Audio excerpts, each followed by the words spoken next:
and welcome to Ways to Change the World. I'm Krishnan Gurumurthy, and this is the podcast where we talk to extraordinary people about the big ideas in their lives and the events that have helped shape them. My guest this week is an economist who wants us to rethink the idea that capitalism is simply the natural order of things. Clara Mattei is an author and professor of economics whose work explores how economic ideas become tools of power, shaping policy while masking the political decisions beneath. Her new book, Escape from Capitalism, argues that many of the problems that we see as inevitable, poverty, unemployment, inflation, are built into the system and shored up by models and theories designed to convince us that there is no alternative. Welcome to the podcast. It's such a pleasure. I mean, how can you escape capitalism? I mean, we are all brought up to believe or to think that it is just the way of the world, it is human nature to want to accumulate things and wealth and to have the freedom to choose what you want and what your destiny is. So the first point is to escape the mental trap that naturalizes the system, that makes us think exactly what you just said, which is that we have a spontaneous tendency towards this capitalist economy. What I show in the book is that capitalism is far from spontaneous. It requires constant, violent enforcement of those policies of austerity to preserve the system in place. So what the state needs to do is to protect the market by keeping the majority of us subordinated to the market itself and maintaining us in a situation by which we have no alternative but to go work for a wage, and usually a very low wage and very precarious conditions. So what is capitalism in your terms? Capitalism is a system based on two pillars. One is wage labor, exactly the idea that the majority on the planet has no option but to go sell their capacity to work in return for a wage and produce much more value than what they actually get in their paycheck and have very little say on how things are produced and why. And on the other hand, private investment. So the idea that it's actually very few that we have basically as society delegated the command over what is produced and why. So private investment and wage labor are the two pillars, and of course the roof is production for profit. The fact that nothing we have around us would be ever produced if it weren't for the fact that there's expectations to get more money from what you started off with.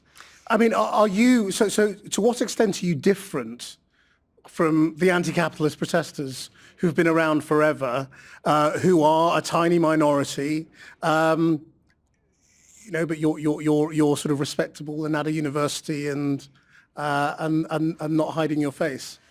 So I think right now we're in a situation in which the violence of the economy has reached a very, very obscene peak. We know right now that we have actually 12 people in the world owning more than the bottom 4 billion people. We have soaring poverty, inequality that is extreme. We know the climate catastrophe, constant wars and militarism and genocide. People are suffering. So actually, the point is to say that if we want our basic needs met, if we want people to even get fed, we have 2 billion people who are suffering from food insecurity. If we want these basic needs to be met for everybody, you're an anti-capitalist, because the system is not meant to provide for the need. It's meant to provide for profit. And so what I'm trying to do here is shift the logic, again, propose a different lens through which we can say, we can't blame crony capitalism, we can't blame, excessive greed, we can't blame the idea that the system is not working as it should, and this is why we have all the inequality and the suffering. It's the opposite. The system is actually working as it's always been structured to work, and this is why we have such high accumulation at the top while the majority suffers. And we know that the reality is that even in Britain, the reason why we have so much wealth in the West, again, very divided, in the UK, 1 out of 3 children are in poverty. And since 2014, we have had billionaires grow 6-fold. Okay, so while billionaires keep growing, children keep getting poorer.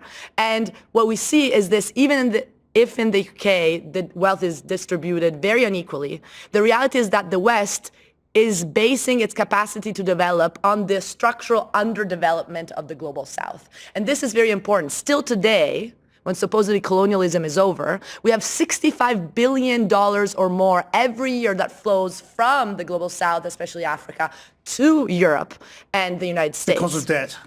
Because of debt, because of extraction of resources, because of the fact that, capital, we invest and we take everything else also in terms of profit.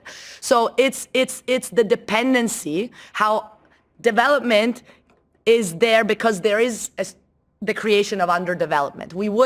This is the thing, we're not on an equal path in which we're all growing progressively and getting better and better. What you see is actually the fact that those countries that have developed because the rest was going down and was underdeveloped, it was structurally destroyed. And this is what austerity policies are all about. And austerity is a basic feature of capitalism. And this is, I guess, what distinguishes my work from other critical political economy, is to say that austerity is not irrational. It's irrational for us for the logic of need, but it's very, very rational for the logic of profit. Why? Because it keeps us in a subordinate condition. It keeps us needing to go work for whatever job to pay our bills and to pay for healthcare and education. So if you cut social services, as the capitalist state does, while financing private investors, de-risking, militarizing the surveillance economy, the protection of the borders, this is what capitalism needs, because it protects the two pillars, right? You keep wage labor and private investment in check.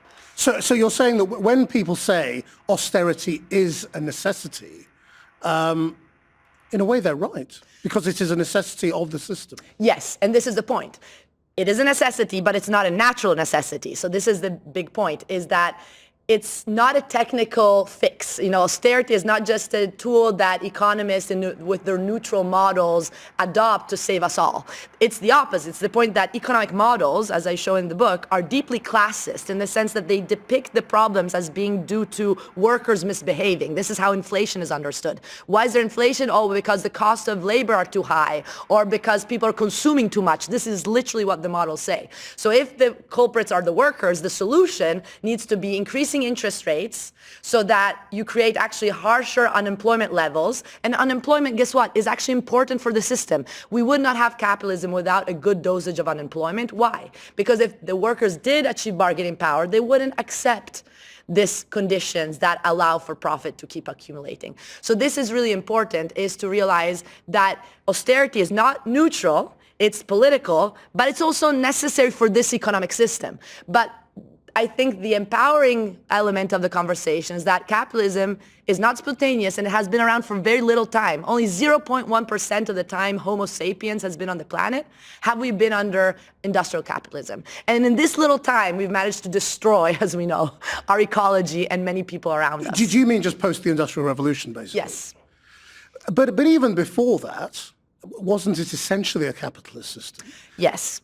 Definitely. It was, capitalism was born in the UK, so the cradle of capitalism is right here where I stand today, through the enclosure system. And this is very important. This is a story that economics never tells you, because economics as a discipline is deeply ahistorical, purposefully to make you think that this is a natural, spontaneous order. The reality is that if you look at history, our economic system was born through violence. And what was this violence? It was the exclusion of people from the land. The land was the basic means of subsistence in which people could reproduce themselves autonomously from respect to the market. Once you eliminate the self-sufficiency, then people become market dependent, and thus, in a way, necessarily have to accept going to work for whatever situation they can find.